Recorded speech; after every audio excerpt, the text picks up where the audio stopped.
guys, welcome back to my channel. Actually, it's my 8th day na dito sa Bangkok. Ito pala yung aking hotel, no? Movie Lodge Hostel na super mura. Kakatapos ko lang mag-breakfast. So, pang 8 days ka na sa Bangkok, pero I haven't been filming in the past 5 days, no? Kasi nagpo-plano ako for our Europe trip, guys. So, ang hirap magplano. Kasi 'di ba more than 1 month tayo sa Europe. Ang hirap talaga magplano. Parang sa isang bansa pa nga lang ang hirap na mag-research. Ang hirap maghanap ng hotel, ganun. Tapos imagine 1 month pa tayo sa naming bansa. Hindi pa ako tapos. 5 days na ako nagpa-plan pero hindi pa rin ako tapos. Iko-continue ko na lang. So sabi ko mag-vlog muna ako today kasi wala na akong ginawa dito sa Bangkok. Hindi na ako nag-explore. So today guys, may bibisitahin tayo na floating market tsaka yung Riles. Hindi ko pa kasi napupuntahan yun eh. So nagbook lang ako ng tour sa Clock. Ang pangalan ng tour ay ayan, Dam Nguyen. Pakita ko na lang sa inyo. Ito yung pangalan ng tour, Dam Nguyen sa Duak Floating Market, My Klong Railway and Ampawa Day Tour. So yung hotel ko ngayon, di ba, nandito ako sa may Ratchathewi. Hala!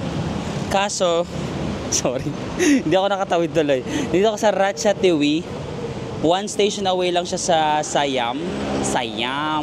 Doon kasi yung meet up point sa Siam Paragon. Na-try ko na siyang lakarin, siguro mga 15 to 20 minutes na lakad, pero mag-train na lang tayo kasi isang station lang naman para hindi tayo masyadong haggard. Anong oras na ba? Hala, 9:37 na pala. Late na ako. 9:37 na, ang meetup is 10 AM. So meron pa naman ako mga more than 20 minutes. Ang biyahe lang naman is mga 10 minutes lang, hopefully, kung meron agad train. So yun, update ko na lang kayo pag nakarating na tayo doon sa may Siam. Ito guys, yung pinakamalapit na train station sa hotel ko, Ratchathewi. Ay wait lang guys, i-share ko lang. Kasi di ba dito ako nagstay sa Movie Lodge Hostel. Hostel siya pero meron din sila mga private room. Tapos super mura, di ba? Parang meron silang mga room na mga 500 plus pesos per night. Tapos free na yung breakfast. Tapos, di ba, pang 7th night ko na dyan, pangalawang beses lang ako nakapag-breakfast kasi lagi akong late natutulog. Kasi pag nagpaplano nga ako for Europe, gusto ko parang tahimik, ganun, para madaling araw, yung walang tao dyan sa lobby. Tapos kaya late ako lagi nagigising. Nung una kong breakfast, ang breakfast kasi 8 AM to 11. Nakapag-breakfast ako mga malapit na mag-11. Tapos ang naabutan ko na lang is tinapay, toast, ang tawag doon? Toast, hindi, bread toast? Toasty na lang, toast bread, ano ba yan? Tapos may mga strawberry jam, ganyan, mga margarine, mango jam. Tapos sabi ko, okay, ganun lang pala yung breakfast dito. Tapos today, kasi nga may tour ako, so maaga ako nagising. Pag-gising ko na maaga, nag-breakfast ako, marami pala silang option. It's just that nung una kong breakfast, late ako nagising, kaya parang wala nang natira. Kaya parang tinatamad na ako gumising din na maaga kasi sabi ko tinapay lang naman yung breakfast. Tapos ngayon, marami pala silang breakfast guys. Merong mga egg, merong sausage, may ham, may pancake, may juice, may coffee. Marami din naman pala. Sabi ko, wala, okay na rin kasi diba, for example, naka-bunk bed ka lang 500 pesos per night. Tapos yung breakfast mo, kung malakas ka kumain, makaka 200, 300 pesos ka na dun sa kakainin mo. Ito sabi ko, okay. Madami pa lang breakfast. So ayun lang, gusto ko lang i-share kasi yung una kong breakfast, tinapay na lang yung natira sa akin. So ang lesson, gumising kayo ng maaga. marami pa lang breakfast pag maaga, tapos nauubos na kasi syempre maraming kumakain. Kaya lang naman, dami ko ng chika, tara. Maraming tao. Guys, medyo jam na. Ano oras mo? 9:45, pero may tao ng train. Punuan, wait lang, mamaya na ako mag-vlog.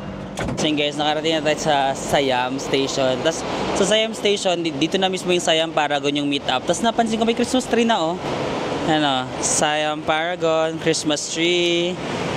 Kasi nung kakarating lang natin dito, like 2nd week of November, wala pang Christmas tree. Kaya sabi ko nga, ang tagal naman nila mag-decorate dito, mas nauna pa yung Pilipinas. Tapos ngayon, last week of November, meron na. So, pero hindi pa siya open, parang may bakod pa. Siguro inayos pa nila. One of these days, i-visit natin yung mga Christmas decor dito sa mga malls sa Bangkok. But let me exit first. I guess sarado pa pala. Naloka ko. Sarado pa pala dito yung Siam Paragon pag ganitong oras. Saan ako mag-exit? Ayun guys, ang gate number 1 kasi ng Siam Paragon is nasa exit number 5. Kaso, sarado pa yung ano doon, no? May barrier pa yung mall kasi 9:50 pa lang. Alas 10 pa yata yung open ng mall. So it's currently 9:50. Tapos tumawag na yung parang operator sa akin. Chine-check niya lang naman kung nasan na ako. Baka daw hindi ako umabot sa 10. Sabi ko actually nandito na ako sa train station. Hinahanap ko lang yung gate 1. Ito yung gate 1, no? Katabi siya ng Central, ano yung Central World, di ba? Ay, saan ba yun? Ay, saan ba? Ito, Central World. Central World, ito, Siam Paragon. So, yung gate na malapit sa Central World, yun yung gate 1. Usually, dyan yung meet up ng Klook kasi last time dyan din ako. Hala, walang tawiran. Bumibiyak na ako. Walang tawid. Kailangan ko tumawid dun sa kabila. Girl. Hala, paano ako tatawid? Kasi may sarado dun yung mall eh. Kailangan kasi makapunta ako sa area na yan. Ayan. Gate 1. Siam Paragon Gate 1. Kaso walang tawiran dito, B. Guys, walang tawiran talaga dun. So, ito try ko na umakyat ulit. Ayan, mag-overpass ulit ako. Try ko kung merong tawiran sa taas. Walang tawiran sa baba eh. Ayokong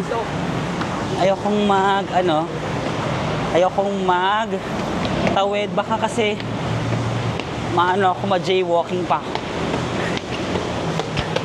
Ay, wala talagang tawiran dito sa taas. B. Ayan, masarado kasi. Ay, ito, Boplox. Hindi ko nakita guys, di ba ito yung mall? Dito. May tawiran dito. Tapos sa baba nyo, ayan na oh. Yan na yung gate 1. Ayan na guys. I think ito na yung tour. Pawisin ako dun ah. Hi. Hi guys, I made it. So, binigyan na kami ng sticker. Ay, parang natatanggal siya. Yan. Ito yung identification na you're part of a tour. You're part of a group. Si Tony. Tony daw yung aming tour guide. Yan si Kuya Tony. Ay, tumingin dyan nung sinabi ko Tony. Masyado bang malakas yung boses ko? Guys, dito na tayo sa bus. Parang mga 10 lang kami. Pero naka-bus kami. Tingnan nyo. Hindi ko alam kung meron pang second pick-up na pipick upin pang yung iba. Tapos may na-meet pala ako kanina sila ate. Although nagpipirma pa sila doon. Nanonood daw siya ng vlog. And then, taga-EY siya, yung dati kong company. Nasaan na sila? And then, nag-fill out pa sila kasi kakarating lang nila. Until now, 241 years already. We've got 10 king all together on the throne. Starting from him. Rama the first, the second, the third. Until now, Lama the 10th. 72 years old. Guapo Pogi handsome, very handsome Our queen is super maganda. Yeah, soy jing jing 46 years old. Okay, soy jing jing. Ayun guys, binigyan kami ng tour guide ng parang inhaler. Sakto to para sikat to dito sa Thailand. So yun guys, nakarating na kami. Tapos meron daw, libre na pa-pudding si Mayor. Ayun, coconut pudding kasi sobrang famous daw ang coconut pudding dito. And then merong main water and banana. Hindi na ako masyadong nakapag-intro. Sabay lighting. Ayan, nandito yung lighting. So pupunta tayo sa dalawang market ngayon. No? Una is Samdok. Tama ba? Samdok floating. Basta floating market. Tapos yung pangalawa is, thank you, train market. And guys, kasama na to sa tour. No? So libre na. Pinakaunang itinerary. Kakain ng pudding.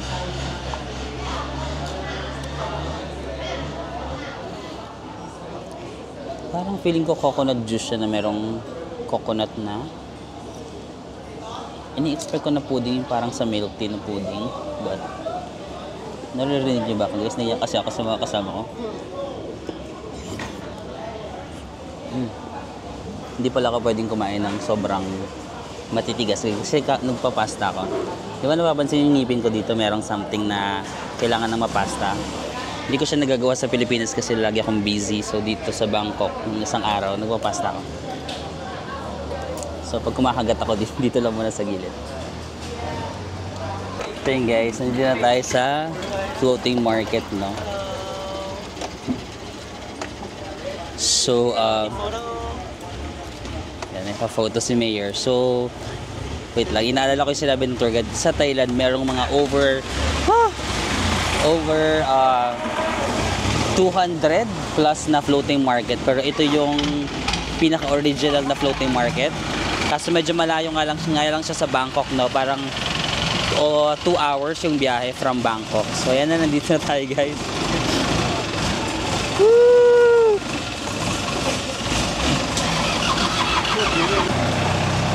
Yun, guys. Meron lang mga paninda sa gilid. Ay, ma-cute.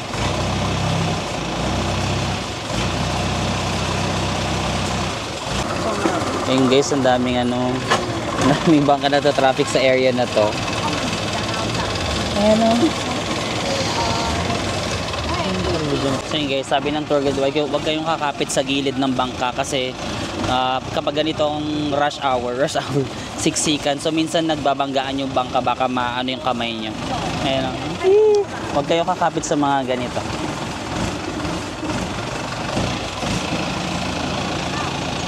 Ang daming bangka. Ang kulit, no? Kasi yun, may coconut ice cream. Favorite ko yung coconut ice cream dito sa Thailand. Naririnig nyo kaya ako guys? Kasi ang ingay ng bangka. Hindi ko sure kung naririnig ako, but hopefully may audio to. Ayan guys. Wala, gabanggaan. Ayan, wala na masyadong tunog. Ay, may tunog na naman yung bangka. Akala ko, migil na. Monday ngayon, pero dahil pa rin tao. Mag-isa din pala yung nasa likod ko. Pares kami, hindi lang pala ako mag-isang solo traveler dito. Mukhang mag-isa rin nasa likod ko.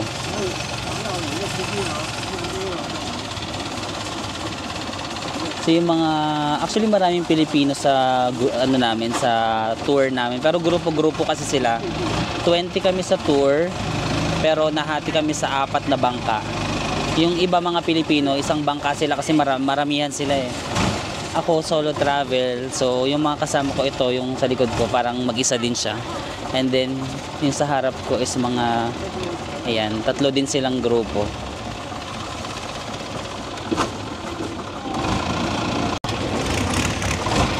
Yung guys, nasa may tayo, parang EDSA na yata tong banda, sobrang siksikan na oh.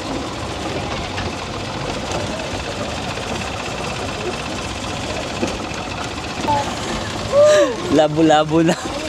Paano tayo kakasya? Meron ditong area na sobrang siksikan na and labo-labo na kami.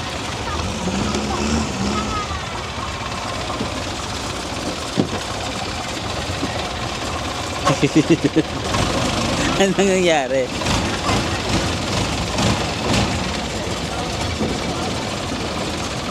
Gusto mo yung hawak ko camera tapos yung hawak nila? Ay! Sucks! Akala ko nagbo-vlog din si kuya. Yung hawak niya pala is parang Jisoo Life. Sana all. Sana all.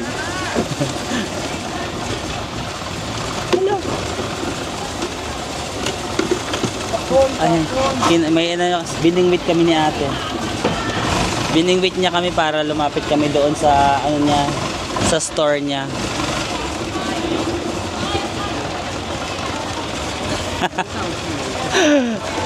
Magulo na nakakatuwa. Ay, may mga tinda. Ano yan?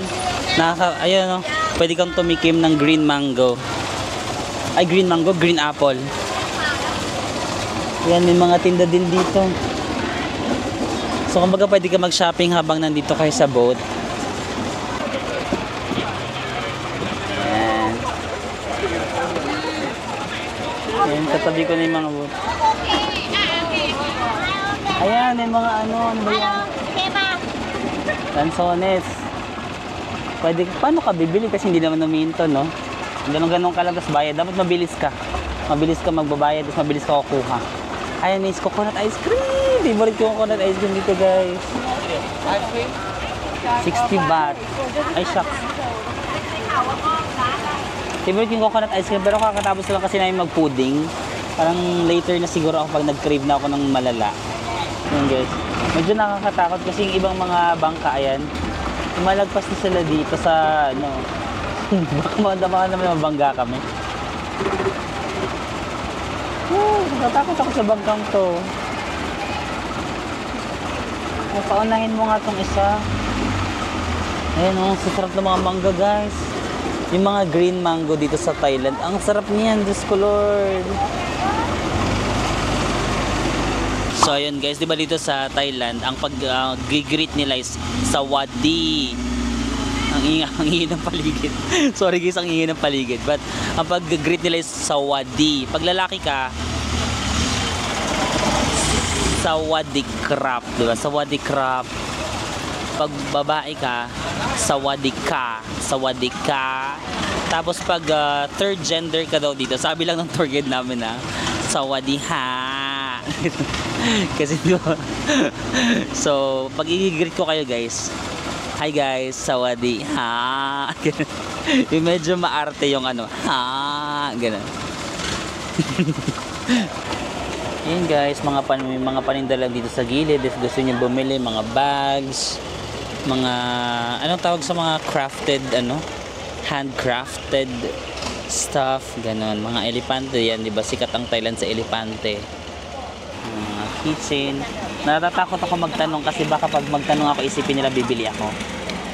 Tapos wala kasi mga presyo, so feeling ko negotiable. Like, pag may sinabi silang presyo, pwede mo pang pababaan. Para siyang Divisoria pero floating Divisoria. Sorry. So yun guys, natapos na yung ating boat.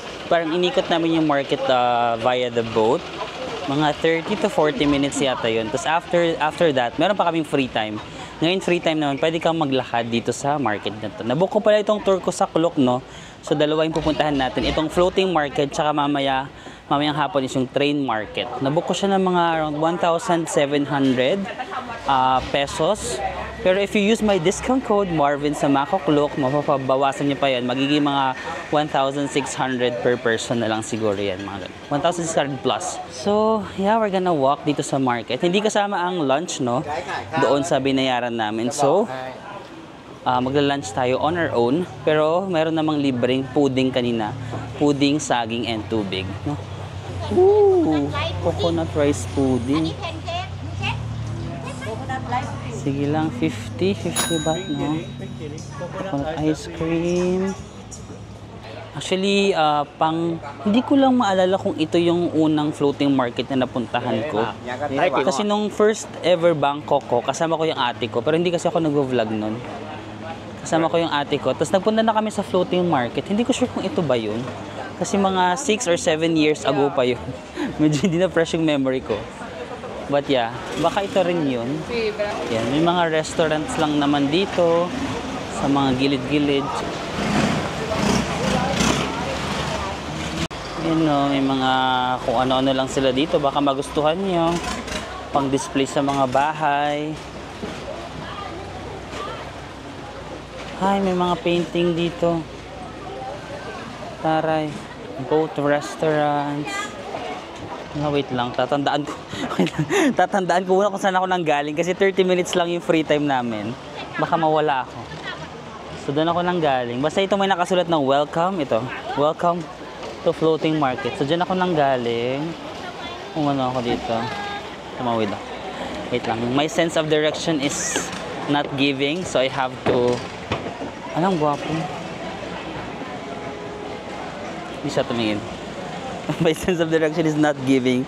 So I have to make an extra effort to remember things kasi hindi talaga yung giving yung ano ko. But it's okay. Ayan lang. Or wag na akong lumayo masyado. Baka maligaw ako. Baka maligaw ako. Magpo-floating market ako pa uwi sa Bangkok, guys. Selfie na lang tayo. Wala akong picture pala. Nakalimutan ko.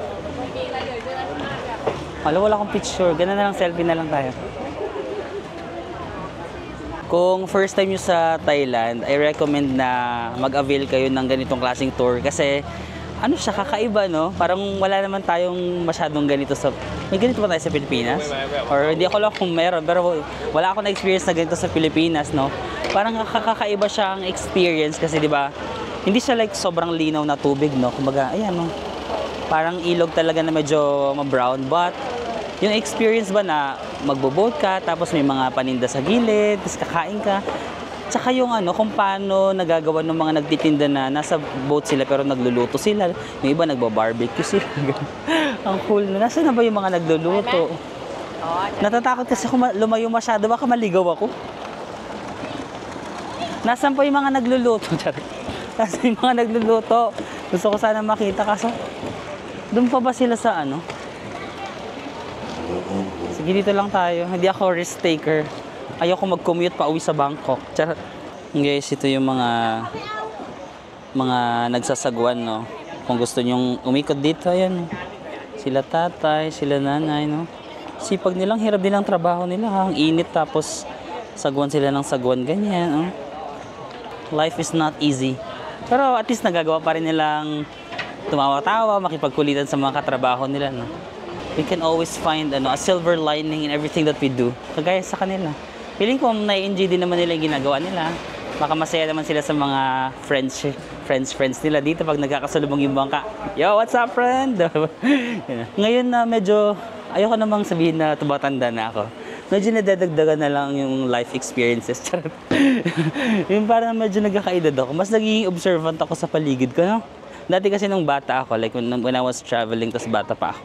Parang it's always about me, na parang gusto ko maganda yung picture ko, gusto ko aesthetic ako. Like it's always about me, like ang mundo umiikot sa akin. Dapat ako yung bida. Pero ngayon, kapag nag-travel na ako, tas mas na-observe ko na yung mga tao sa paligid, tas parang, ala, grabe yung buhay nila, no? Siguro sign of aging ba yun? Or parang, ewan ko, mas feeling ko, the more na nagta-travel ako at the more na nakikita ko kung gaano kalaki ang mundo, the more na nare-realize ko na hindi lang umiikot sa akin yung mundo. Hindi ako yung bida. Maraming tao. Ala, nawawala ako. Ay, ito. Maraming tao. At maraming ibang, for example, may mga problema ako sa life. Parang hindi lang ako yung may problema. Mas marami pang taong mas mahirap yung pinagdadaanan sa life. So, hindi ko masyadong fino-focus yung attention doon sa problema ko, doon sa sarili ko. Kasi, hindi lang naman ako yung may ganun, di ba? So, if ever na may mga problema din kayo sa buhay, always remember that someone else is also having a hard time in life. Pero, nagagawa pa rin naman nilang maging masaya or to look at the silver lining of life. Hindi na tayo nakakain. 1:20. May 23 minutes pa ako. May market dito. Kakain ba tayo ng mga ganyan? Pad Thai or something? Ay, dito na. Ito yung mga hinahanap ko, mga nagluluto-luto. Ayan. Pakita ko sa inyo, guys. Ayan sila ate, no? May mga coconut ice cream, 60. Ah, kawawa naman si nanay. Ano ba yan? Kanin. Naawa ko kay nanay, pero kanin. Hindi ko naman... Yung binibenta niya kasi is kanin. Bigyan na lang natin siya ng something. Kawawa naman siya. How much? How much? Huh? How much? 10? Oh, I'll just... No, it's okay, it's okay.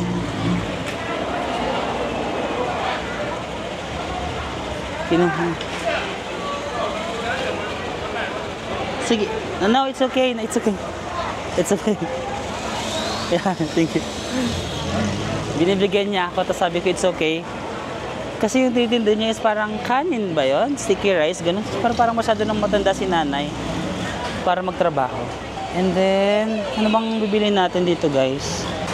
Ano yung niluto nila ate? Ah, parang pho. Beef pho. Ano kayang kakainin natin na hindi na siya magtitik ng matagal? Kasi 20 minutes na lang ako eh.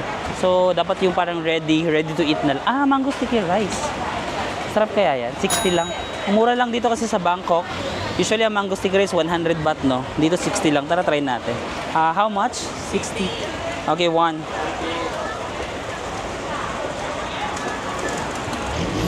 Yan guys, ito yung mga mangga. Sticky rice. Ang pretty girl si ate. Yan guys, prepare na ni ate yung ating mango sticky rice. So yan, may sticky rice. May, ano yung nilagay niya? Ayan, di ba? Ay, ay, malaki ng mangga, oh. Oh, taray. Woogs. Ah, wow. Ang cute niya. Nakikita mo siya tapos nandito siya sa may ano. Sa may parang river.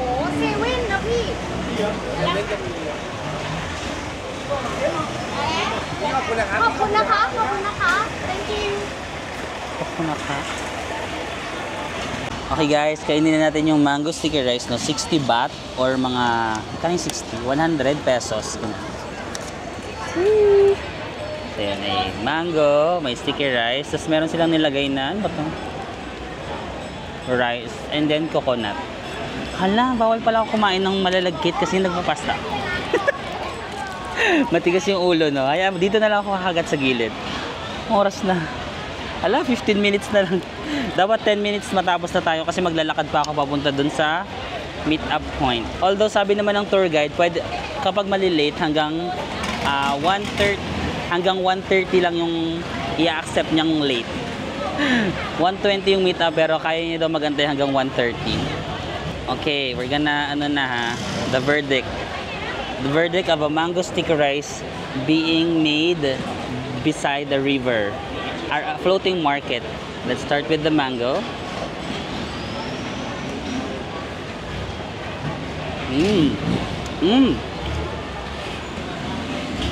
Matamis talaga ang mangga ng Thailand, no? Matamis talaga siya. Giving sticky rice.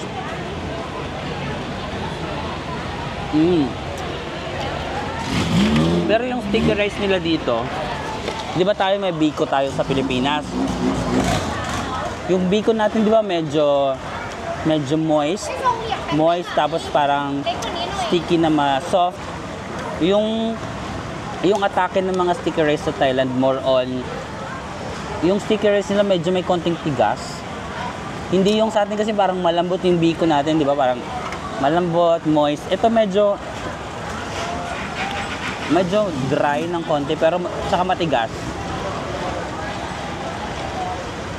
Mas gusto ko yung biko ng Pilipinas kaysa sa kanila. Pero sa mangga, mas gusto ko yung mangga ng Thailand. Sarap. Dito lang ako kumakain sa ano guys. Ayan. May ano dito. Nasa may kalsada. Nasa may kalsada lang tayo for today's video. Floating market. Tsaka minsan yung pagkain sa ganito sa gilid, parang part siya ng experience, di ba? Kaya medyo parang mas magiging memorable yung experience mo pag may mga ganito, no? Parang, especially pag may mga kasama kang friends, pag naalala nyo, uy, di ba kumain tayo ng mango sticky rice sa may gilid lang? Tapos nakatingin tayo sa mga floating, boat. Floating boat. Floating boat? Meron bang sinking boat? Do? Lahat naman ng boat nagpo-float. Nanggigigil ako sa'yo. Guys, finished. Tapos dito sa Thailand, di ba ang paghilo sawadi crab. Pag thank you naman, kapkun cup. So, tama ba? Kapkun crab. Yeah, pag lalaki, kapkun crab. Pag babae, kapkun ka. Pag third gender, kapkun ka. So, magti-thank you tayo. Kapkun ha. Charis lang. Medyo cute yun. Kaya ako makiat dito. Parang cute yun na si Kuya to. So, kunyari may magkukwento tayo. Guys, sobrang ganda talaga dito sa... Ay! Kuya, magkukwento nga. Naramdaman niyang i-content ko siya. Kuya, hindi ka naman nakisama. Ganyan-ganyan na lang. Sige, mauna na ako ha. Parang wala ka namang time sa akin. Like, lagi ko nga sinasabi, go where you are appreciated. Go where you are reciprocated. Kung hindi niya ako na-reciprocate,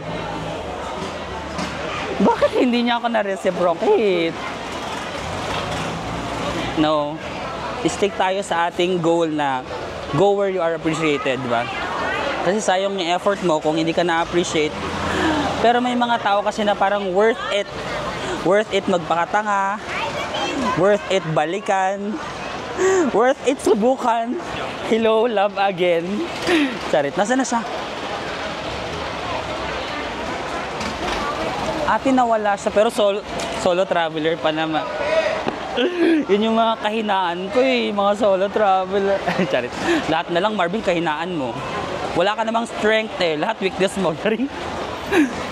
Pero na guys, baka malit. Ay, meron pa naman akong 7 minutes, pero tara na, baka mawala ako. And guys, for second stop, pumunta naman tayo sa train market.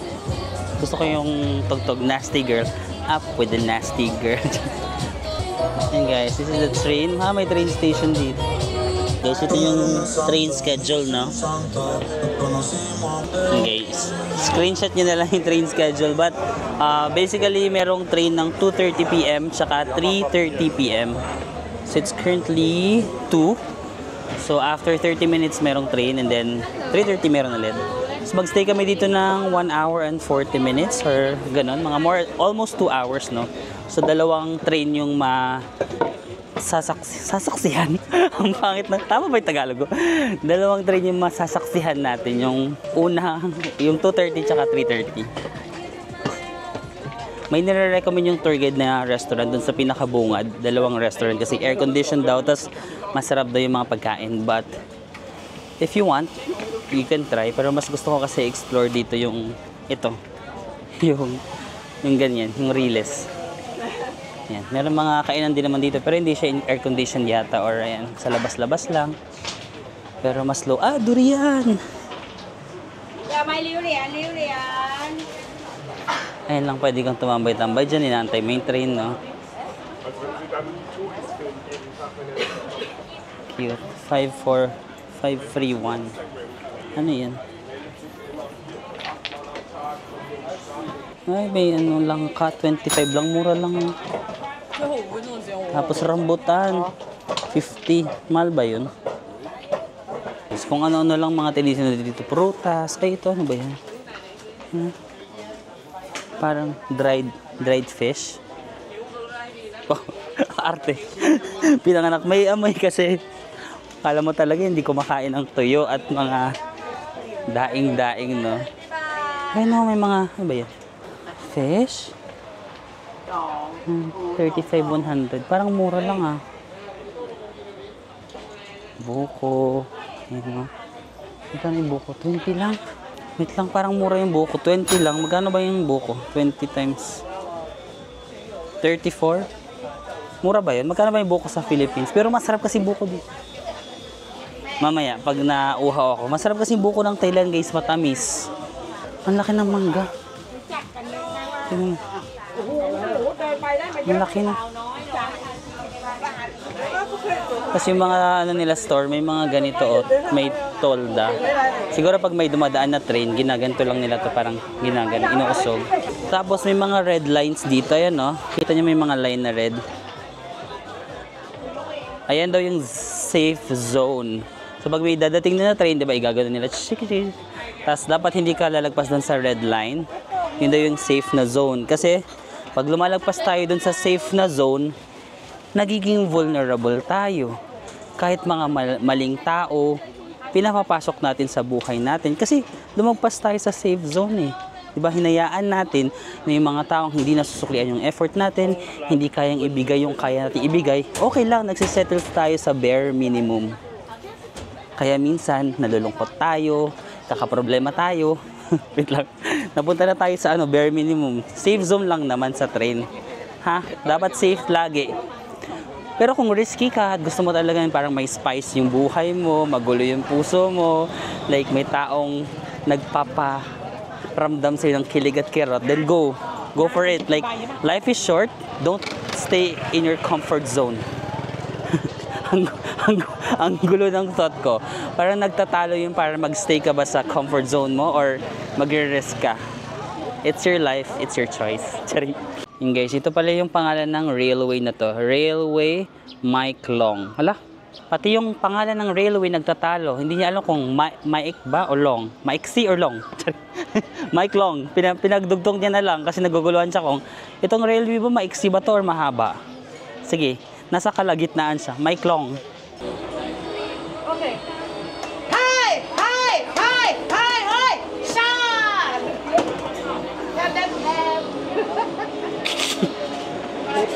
Sorry. That's so funny. Love the energy.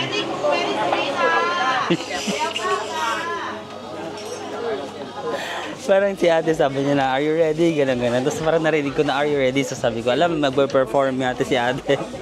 Tapos tinuloy ko na yung camera. Parang nag-joke lang naman siya na, parang ha! Hindi ko alam kung ano yung talent na gusto niyang ipakita doon. Pero parang pagkatapos ng performance niya, sabi ko, okay, yun na yun. Nag-expect ako kasi may mga pa, are you ready? Are you ready? Parang sinasabi niya na, naka-on na ba lahat ng camera niya para videoan ako. Are you ready? Hi! Hi! Hi! Hi! Hi! Sean!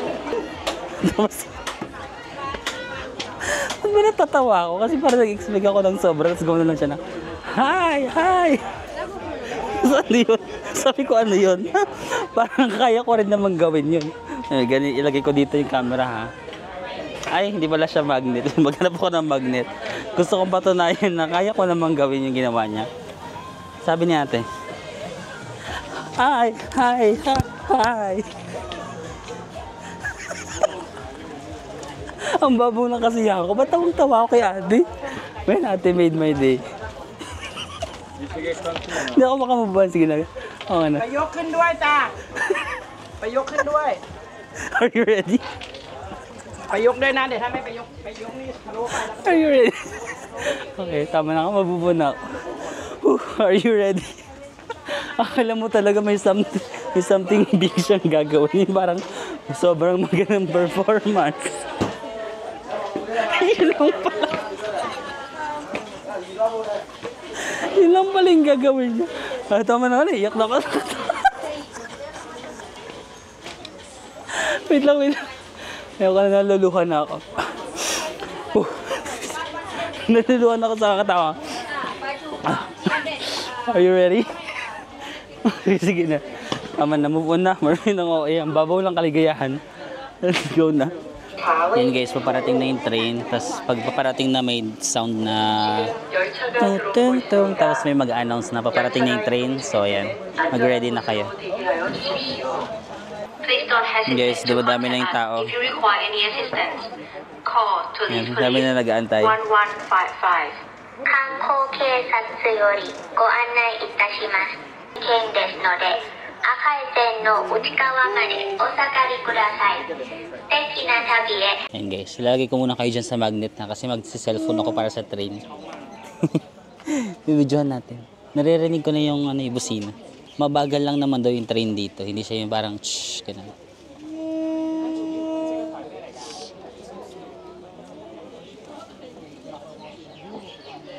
Di ba meron din naman tayong train sa Philippines? Kulang lang talaga ng parang gawing tourist spot, you know? Dito kasi yung feeling, kakaiba yung feeling no, kasi may mga tindahan sa gilid, tapos maraming tao. Parang masaya siyang experience. Pero kung tutuusin, meron naman ganito sa Pilipinas. No? Tingnan mo yung mga tao sa paligid ko. No? Parang amazed tayong lahat. No? Parang this is a once in a lifetime opportunity na ma-videohan ang train. Ayan na! Nakikita ko na. Pakita ko sa inyo guys ng konti. Ayan na. That's the train. Mabagal pala siya, oh. Super bagal niya. Guys, wait lang nga. Mag-video lang ako. Lang lapit. Gaga. Wala, sobrang lapit.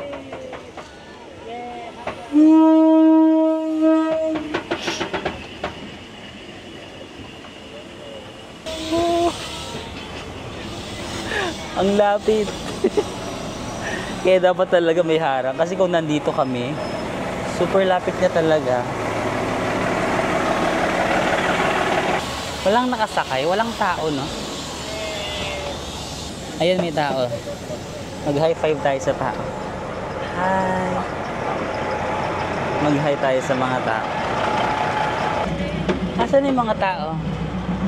Walang tao. Walang tao. Ayun si Alanay. Hi! Wala masyadong tao. And we're back!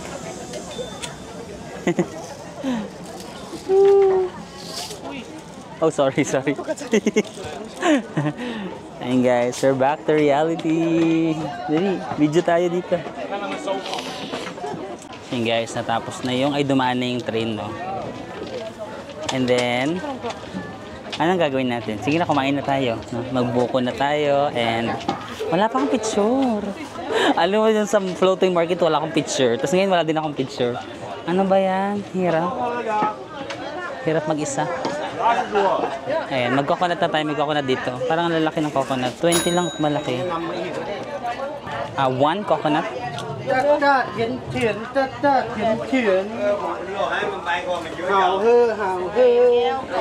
Ayan. So guys, nakabili na tayo ng coconut. Ang laki. Yung sa kay ate, ay sorry. Yung kay ate doon, yung may performance. Maliit lang, no? Maliit lang yung kanyang 20 baht doon sa kay ate. Pero performance level niya parang, are you ready? Dito wala siya masyadong are you ready. Pero ang laki. Tapos 20 lang.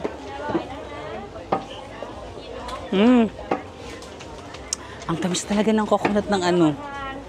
Pag magpunta kayo sa Bangkok guys, mag-coconut talaga kayo. Coconut ice cream, coconut juice. Ang tamis ng coconut. Favorite ko talaga to. Pero ang bigat. Hindi naman nakaka-prinsesa yung ano ko. Kalagayan ko sa buhay dito. Ayan. Lifesaver. May bakal.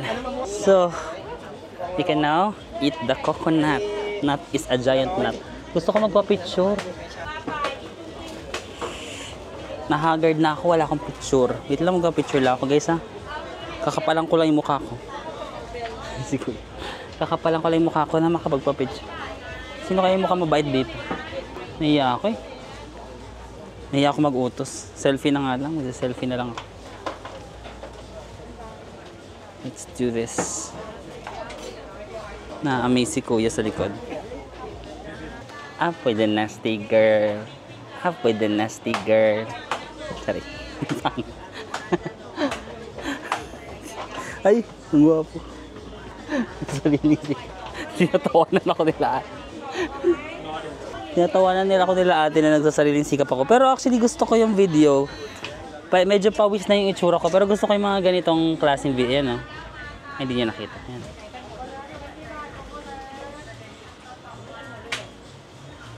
Yan. Gusto ko yung mga ganyang klaseng video. Yung itsura ko hindi siya perfect. Pero real. Real. Gusto ko yung mga ganito. Parang feeling ko very raw and very real. So ulitin natin. Up with the nasty girl. Up with the nasty. Up with the nasty girl. Up with the nasty girl. Nasty. Tapos guys, di ba dadaan yung train dito ng 2:30. Mag-i-stop siya doon sa pinakadulo. Ayun na naman si ate girl. Are you ready? Ayun na, maliit yung buko, di ba? Mas malaki yung buko ko. Dinadaan lang talaga ni ate sa performance. Di ba minsan kapag ka live seller, kahit yung produkto mo hindi naman ganun kaganda yung quality or mas may ibang product na mas maganda yung quality. Pero pag dinadaan mo lang sa sarili mong style, no? Performance level, bumibili mga tao. In fairness, maraming bumibili doon kay ate dahil sa performance niya. Wow! Oh yeah! So yun guys, yung train titigil siya dito sa may dulo, no? Parang 1 hour siya titigil dito. So pwede kayo mag-picture pero ang daming tao. Hindi na ako mag-picture, na lang ako sa selfie sa camera, ay sa video. Up with the nasty girl. Up with the nasty girl. Kasi meron na rin akong picture sa train sa Taiwan. Marami na akong picture na ganyan. So, it's okay. Mag-chill na lang tayo. Saan kaya ako upo? Sorry. Ay, ang daming tao dito. Yan. This is the train. Up with the nasty. Ay, thumbnail. Thumbnail, sorry. Saan ba magandang thumbnail? Dito? So yun guys, natapos na yung tour, no? So ang drop-off point is dito sa Icon Siam, no? Ang kanina nag-depart kami sa Siam Paragon. Magkaibang mall yun guys sa Siam Paragon. Pero yung drop-off dito sa Icon Siam. Meron na namang mga BTS or mga train. So makakauwi naman agad kayo kung saan nyo gusto. Or pwede rin magstay na kayo dito sa Icon Siam after the tour. Like mag-dinner na kayo. Pinag-isipan ko ba kung magdi-dinner ako kasi di ba galing kami sa Riles and sa floating market. Medyo hindi giving yung mga amoy ko. May mga nakuha akong amoy from the market. Nahihiya naman ako na mamasyal dito. But I'm not really sure pa. Pag-iisipan ko. But I think ikakat ko na muna dito yung vlog, no guys. Kasi parang masyado nang mahaba.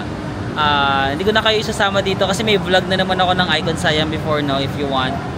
So, ayan naman siya. This is the largest mall in Bangkok, no? Ayan. Sobrang laki niya na mall. On the high end, medyo social, pero merong food court sa baba. Baka doon nga ako kakain sa food court eh. Meron diyang parang mga street food sa pinaka-basement ng mall na to, no? So, ayun lang guys. Maraming salamat. And salamat sa pagsama ulit sa akin dito sa Bangkok. I hope na next time kayo naman yung makavisit or kung nakavisit na kayo before, makabalik ulit kayo dito, no? Maraming salamat and I'll see you again on the next one. Bye-bye!